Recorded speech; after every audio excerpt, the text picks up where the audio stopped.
எந்த இடத்துக்கு எங்க மத மோதல்கள் இருக்குன்னு சொல்லுங்களேன். எங்க மத மோதல்கள் இருக்கு? நான் இல்லவே இல்ல. பிஜேபியுடைய 11 வருடத்துல தான் மத கலவரங்கள் மிக மிக மிக மிக குறைந்த அளவில் ரெக்கார்ட்.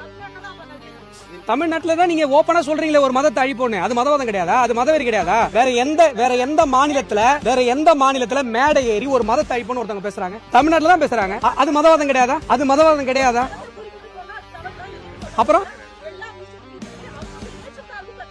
நாங்க என்ன சொல்றோம், ஏற்றத்தாழ்வு கற்பிக்கிற விஷயம் அப்படின்னு சொன்னா சாதி பாகுபாடு ஒழிப்பு மாநாடுன்னு தெரிவிக்க வேண்டியதானே. ஏற்றத்தாழ்வு சோசியல் ஜஸ்டிஸ்க்கான ஒரு விஷயம்னு சொன்னா ஏன் நீங்க மனுஸ்மிருதி ஒழிப்பு மாநாடு கூட போட்டு போங்களேன். சனாதன தர்ம ஒழிப்பு மாநாடு ஏன் போடுறீங்க? சரி, அந்த உதயநிதி பேசினார்ல, அந்த சனாதன ஒழிப்பு மாநாட்டோட தீர்மானங்கள் நீங்க பாத்தீங்களா? ஒழிப்பு மாநாடு, அதுலதான் சனாதனத்தை வந்து அவர் கொசுன்னு பேசினார். அந்த மாநாட்டுடைய தீர்மானங்களை நீங்க பாத்தீங்களா? அதுல என்ன போட்டிருக்காங்கன்னா, புதுமனை புகு விழா நடத்தக்கூடாது.